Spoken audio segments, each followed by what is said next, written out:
రాజకీయ పరిణామాలపై ప్రస్తుతం మనతో మాట్లాడేందుకు మంత్రి సత్యకుమార్ ఉన్నారు. సార్, లిక్కర్ స్కామ్కు సంబంధించి ఏదో అరెస్టుల పర్వం కొనసాగుతుంది, విచారణలు కూడా కొనసాగుతున్నాయి. ఏం చెప్తారు సార్ మిథున్ రెడ్డి అరెస్ట్ తర్వాత పరిణామం?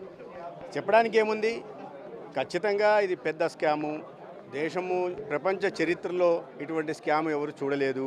చాలా వ్యవస్థీకృతంగా ప్రణాళికాబద్ధంగా ఈ స్కామ్ పాల్పడ్డారు. ప్రజాధనాన్ని దోచుకోవడమే కాకుండా ప్రజా ఆరోగ్యం కూడా ఆటలాడుకున్నారు. మీరు చూస్తే చాలా నివేదికలు చూస్తుంటే ఈ రాష్ట్రంలో ఈ సీకేడి కేసులు 2020 తర్వాత క్రానిక్ కిడ్నీ డిసీజెస్ 2020 తర్వాత సంఖ్య విపరీతంగా పెరిగింది.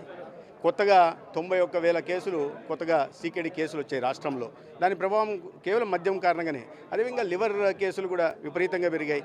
14,000 నుంచి 29,000కి వెళ్ళాయి. అదేవిధంగా ప్రధానంగా బ్రెయిన్ స్ట్రోక్కి సంబంధించినవి కేసులు 2020లో 380 మాత్రమే ఉంటే 2024 కాస్త అది 7,700కి పోయాయి. అంటే దీని వెనకాల ఖచ్చితంగా మద్యం కొంతవరకు కోవిడ్ కారణం కావచ్చు, కానీ లోపలికి వెళ్ళి చూస్తుంటే ప్రధానంగా మద్యం కారణంగానే వీళ్ళందరూ మద్యానికి బానిసైన వ్యక్తులే ఈ వ్యాధులు బారిన పడ్డారు. అనేక మంది ప్రాణాలు కోల్పోయారు. అంటే చాలా సమస్య తీవ్రం. ఇప్పుడు నిరూపించలేం, కానీ వాటిని నిరూపించలేం, కానీ మద్యం కారణంగానే చనిపోయారు. ఇది కనీసం వాళ్ళకి తెలుసు కదా. ఇటు నాసిరకం మద్యం తయారు చేసి ప్రజల చేత తమ ఖజానా నింపుకోవడం కోసం చేసిన ఒక స్వార్థపూరిత కుట్ర కారణంగా ప్రజాధనం లూటీ అయింది.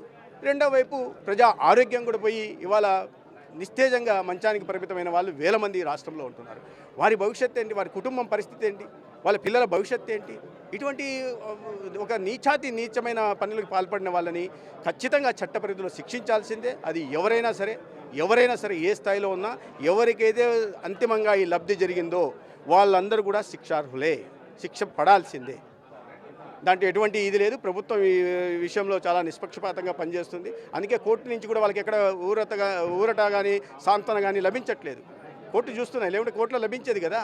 సో ఇవన్నీ మేకపోతే గాంభీర్యం చూపిస్తున్నారు. ఎలాగో ఇరుక్కుపోయారు, దొంగ దొరికిపోయిన తర్వాత దొంగను ఒప్పుకునే పరిస్థితి లేదు కాబట్టి దాన్ని కప్పిపుచ్చుకోవడానికి ప్రయత్నం చేస్తారు. దానికోసం దారి మళ్లించే ప్రయత్నాలు అనేక రకాలైన ప్రజల దృష్టి మళ్లించడానికి ప్రయత్నం, కానీ అంతిమంగా వీళ్ళు శిక్ష పడక తప్పదు. అంటే కావాలని ఇదంతా కూడా చేస్తున్నారు, అక్కడెక్కడ స్కామ్ లేదు అంటూ కూడా చెప్తున్నారు. ప్రస్తుతం పెద్దిరెడ్డి కూడా కొన్ని ఆరోపణలు చేస్తున్నారు, కావాలని ఇరికించారు, మిథున్ రెడ్డిని ఇరికించారని చెప్తున్నారు. మరి మొన్న కూడా మీరు ఒక వ్యాఖ్య చేయడం, దీని అంతటికి కారణం జగనే అంటూ కూడా ఆ వ్యాఖ్యలతో ఏం చెప్తారు? ఖచ్చితంగా ఇప్పుడు నేను చెప్తున్నా కదా, దొంగ అని ఒప్పుకోవడానికి సిద్ధంగా లేరు కదా. మీరు కబ్జాలు చేశారు అన్నమయ్య జిల్లాలో, చెప్పండి, ఒప్పుకోరు. మీరు ఉద్యోగాలు మీ ఇంట్లో వాళ్ళకి వన్ని మాగుదలకి కలెక్టర్ ఆఫీసులో కాకుండా మీ ఇంట్లోంచి నిర్ణయించి చేశారు, ఒప్పుకోమనండి, ఒప్పుకోరు. అన్ని రకాలుగా అవినీతి. మరి ఆ కంపెనీల నుంచి డిజిటల్ నుంచి మీకేం సంబంధం అని మీ కంపెనీలోకి డబ్బు పోయింది, దానికి సమాధానం చెప్పండి. అంటే ఆ సమాధానం చెప్పమంటే దాటివేసే ప్రయత్నం చేస్తున్నారు. దొరికిన తర్వాత అన్నీ బయటకు వస్తాయి కదా, ప్రతిదీ బయటకు వస్తాయి. గతంలో కేసుల్లో బయటికి వస్తాయి, దీంట్లో బయటకు వస్తాయి. ఎవరు దీని వెనకాల పాత్రదారులు ఎవరో దొరికిపోయింది, ఇక సూత్రధారులు ఎవరో తేలాల్సి ఉంది. జగన్ అరెస్ట్ తప్పదంటారా? దీంట్లో సంబంధం ఉన్న వాళ్ళు ఎవరైనా తప్పదండి, ఫైనల్గా తప్పదు. ఏం సంబంధం ఉందని చెప్పి సాక్షి పత్రికలో పనిచేసే బాలాజీ గోవిందప్ప దీంట్లో ఎందుకు వచ్చాడు? ఏం సంబంధం అతను మద్యంతో? అతను ఒక పత్రిక నడుపుకోవాలా, లేదా వాళ్ళు సిమెంట్స్ అమ్ముకోవాలా? అంతేగాని ప్రజల ఆరోగ్యంతో ఆడుకునే ఒక పాలసీలోకి, ఎక్సైజ్ పాలసీలోకి వచ్చి అతను ఏ రకంగా ముడుపులు తీసుకెళ్ళాయి, ఆ ముడుపులు ఎక్కడికి వెళ్ళాయి, ఎవరి చేతికి వెళ్ళాయి, ఏ ప్యాలెస్లో ఉన్నాయి, ఈ ప్యాలెస్లో ఉన్న వ్యక్తులు ఎవరి చేతుల్లోకి వెళ్ళాయి, ఎవరి జేబుల్లోకి వెళ్ళాయి అనే విషయం కూడా బయటకు రావాల్సి ఉంది. అప్పుడు ఖచ్చితంగా సూత్రధారులు ఎవరో తెలిసిన తర్వాత వారికి కూడా శిక్ష తప్పదు. కేతిరెడ్డి నిన్న కొన్ని అమరావతి పైన కొన్ని వ్యాఖ్యలు చేయడం జరిగింది. అది క్వాంటమ్ వ్యాలీ కాదు, అక్కడ ఆక్వా వ్యాలీ ఉంటుంది, ఫెసిలిటీస్ పెంచుకుంటే కొంచెం డబ్బులైనా వస్తాయంటూ కూడా కేతిరెడ్డి వ్యాఖ్యలు చేశారు. ఇప్పుడు ఇంట్లో పని పాట లేదు, ఇంట్లో కూర్చోన్నారు, ఖాళీగా తిరిగి ఆడ కబ్జాలు చేసుకోవడానికి అవకాశం లేదు. గతంలో అయితే కాస్త పని ఉండేది, కబ్జాలు పొద్దున్నే వెళ్ళేసి ఎక్కడ ఏ ఖాళీ స్థలాలనే చూసేవాళ్ళు, కబ్జా చేసుకునేవాళ్ళు. ఇప్పుడు ఆ పని పాట లేకపోవడంతో ఇటువంటి మాటలు మాట్లాడుతున్నారు.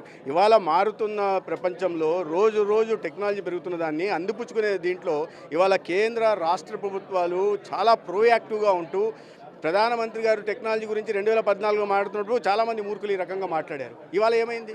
ఆ టెక్నాలజీ ఆధారంగా యూపీఎస్ ఎక్కడున్నాం మనం? ఏ రకంగా డైరెక్ట్ బెనిఫిట్ ట్రాన్స్ఫర్ ద్వారా ఇవాళ అవినీతి జరగకుండా లబ్ధిదారుల ఖాతాల్లోకి లక్షల కోట్లను ఏ రకంగా పంపుతున్నాం? టెక్నాలజీ యువకులు గమనిస్తున్నారు ఇవన్నీ చదువుకున్న వాళ్ళు. ఈ చదువుకోని వాళ్ళు ఏదైనా తెలియక మాట్లాడితే వేరు కాదు, అంతో ఇంతో కాస్త చదువుకున్న వాళ్ళు ఈ రకంగా మాట్లాడడం అనేది రాజకీయాల కోసం రాష్ట్ర ప్రయోజనాలని పరంగా పెట్టే ప్రయత్నాలు చేయకండి. భవిష్యత్తు ఇవాళ ఆనాడు ఐటీ రెవల్యూషన్ వచ్చిన రోజు అందిపుచ్చుకున్నాం కాబట్టి ఇవాళ ప్రపంచ వ్యాప్తంగా అదే ధర్మవరం నియోజకవర్గంలో చాలామంది ఇవాళ బయట విదేశాల్లో పనిచేస్తున్నారు. వారి కుటుంబాలు ఆర్థికంగా బాగుపడ్డాయి, తర్వాత తరాలు బాగుపడుతున్నాయి.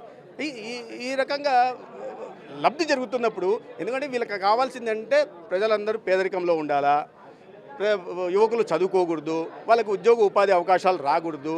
ఈ పేదరికం తాండవిస్తూ ఉంటేనే ఇటువంటి మాయమాటలు చెప్పి గజకర్ణ గోకర్ణ విద్యలు చూపించే వాళ్ళకి కాస్త బాగుంటుందనే ఉద్దేశంతో చేస్తున్నది తప్పిస్తే అవగాహన తెలియకపోతే అవగాహన తెచ్చుకోండి. లిక్కర్ స్కామ్ డైవర్షన్ కోసం ఎట్లాంటి అదే మరి ఇప్పుడు నేను చెప్పా కదా, దృష్టి మరల్చడం కోసం రకరకాల ఆటలు, రకరకాల విద్యలు ప్రదర్శిస్తున్నారు.